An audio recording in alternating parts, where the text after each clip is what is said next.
आने वाले इस समय जो सत्तासीन लोग हैं उनकी कुर्सी सिंहासन कोई खतरा ना हो, इसलिए मैं 15-20 वर्षों के बाद की भारत की बात कर रहा हूं।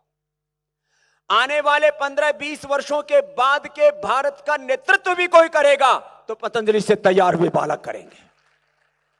विधायिका में, कार्यपालिका में, न्यायपालिका में, मीडिया में, समाज जीवन कार्य क्षेत्र में और देश ही क्यों ऋषि सुनक की तरह पूरी दुनिया में भारत के बालकों का नेतृत्व हो, भारत के युवाओं का नेतृत्व हो, भारत की प्रतिभाओं का नेतृत्व हो, क्यों ना हो।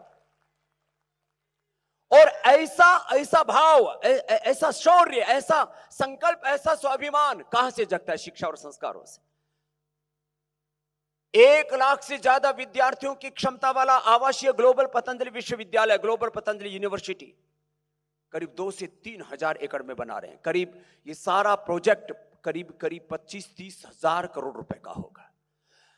करीब आने वाले 20-25 सालों में 25 से 50 हजार करोड़ रुपए हम एजुकेशन सिस्टम को अच्छा बनाने के लिए खर्च करेंगे। पूरी दुनिया को शिक्षा की एक नई दिशा मिले, शिक्षा की नई दिशा मिलेगी भारतीय शिक्षा बोर्ड से, पतंजलि विश्वविद्यालय से, और चिकित्सा को पूरे विश्व को नई दिशा मिलेगी पतंजलि वेलनेस के माध्यम से। WHO पूरी दुनिया को रोग मुक्त बनाने में असमर्थ है।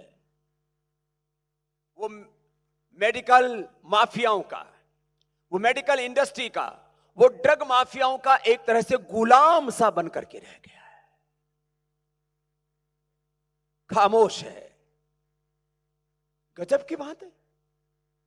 सारी दुनिया को ये बताया जा रहा है कि कोई बीमारी ठीक नहीं हो सकती। BP, sugar, thyroid, asthma, arthritis, थोड़ा तनाव भी जाए, स्ट्रेस भी जाए, गैस, कब्ज, एसिडिटी का भी इन WHO वालों के पास कोई सॉल्यूशन नहीं है। और एक भारत का सनातन का सन्यासी है जिसने सारी समस्याओं का स्थायी समाधान दिया।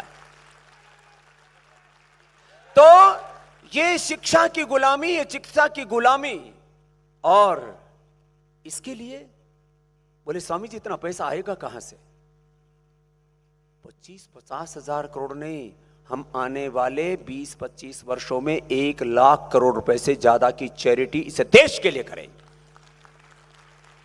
लोग पूछते हैं स्वामी रामदेव 4 बजे से लेकर के रात को 10 बजे तक इतना पुरुषार्थ क्यों करता है? न बीबी, न बच्चे, न घर, न परिवार, और फिर भी इतना बड़ा कारोबार, सुबह से शाम तक हुंकार भरता रहता है। मकसद क्या है? मकसद कोई घर परिवार बसाना नहीं, मकसद इस बसी हुई दुनिया को उजड़ने से बचाना है। अपना घर परिवार, अपना संसार, अपना बिजनेस, व्यापार तो सारी दुनिया कर रही है। फिर सन्यासी भी यही किया, तो फिर सन्यासी का सन्यास किस बात का? तो बोलिए ये होगा कैसे? कम से कम 5 कंपनियों की लिस्टिंग होगी जिनका नेटवर्थ, जिनका मार्केट कैप कम से कम 5 लाख करोड़ रुपए से ज्यादा होगा।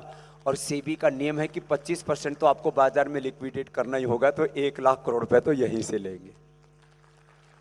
लोगों ने शेयर मार्केट से पैसे लेकर के अपने महल बनाए, अपनी बीबी के लिए जहाज खरीद के लाए, 5-5 करोड़ की घड़ियां खरीद करके लाए, और ऐसे टाइम गवा दिया। स्वामी रामदेव को कोई शौक नहीं है, न घड़ी का शौक है। घड़ी तो टाइटन की, ये भी समय देखने के लिए, और कोई मतलब नहीं है। न घड़ी का शौक है, न गाड़ी का शौक है, न मोबाइल का शौक है, न सोना चांदी का शौक है। लेकिन एक शौक है, एक संकल्प है कि मैं अपनी आंखों के सामने अपनी भारत माता को परम वैभवशाली देखना चाहता हूं। और इस भारत माता को परम वैभवशाली बनाने के लिए अखंड प्रचंड पुरुषार्थ करते हुए अकेला ही नहीं, आप सबको साथ में लेकर के आगे बढ़ना चाहता हूं। इसलिए देश के वो प्रबुद्ध जन जिन्होंने अलग अलग क्षेत्रों में इस राष्ट्र निर्माण के लिए अपनी अपनी एक भूमिका निभाई है, अब एक नई उड़ान के लिए, एक नई भूमिका के लिए आपको तैयार करने के लिए हमने आमंत्रित किया है कि 1 लाख से ज्यादा बच्चे जब पूरी दुनिया के 200 देशों के आकर के पतंजलि विश्वविद्यालय में पढ़ेंगे, यूरोप के भी बच्चे आएंगे, मिडिल ईस्ट के भी बच्चे आएंगे, अमेरिका के, ब्रिटेन के भी बच्चे आएंगे, ऑस्ट्रेलिया के भी बच्चे आएंगे। यूक्रेन में हमारे बच्चे युद्ध के दौरान जब वापस आए तो पता लगा लाखों विद्यार्थी तो हमारे यूक्रेन में मेडिकल और इंजीनियरिंग की शिक्षा पाने के लिए गए हुए थे। रसिया से बच्चे आएंगे, चाइना से भी बच्चे आएंगे, और चाइना के बच्चों को इस तरह से हम घड़ देंगे कि चाइना युद्ध करने की नहीं, भारत के सामने नतमस्तक होने के लिए तैयार हो जाएगा इस तरह से, क्योंकि भारत तो उसका गुरु है। दलाई लामा जी कहते हैं भारत मेरा गुरु देश है, वो मेरा शत्रु देश नहीं है।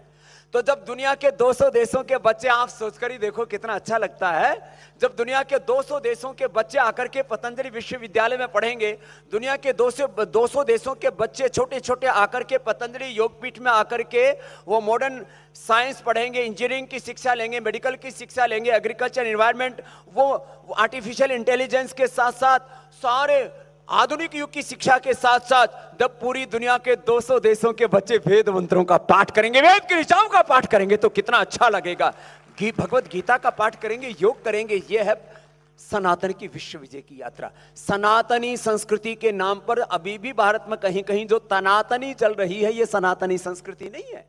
इंडिया टीवी हर वक्त हर जगह डाउनलोड करने के लिए सर्च करें India TV news Google play store या ऐप स्टोर पर।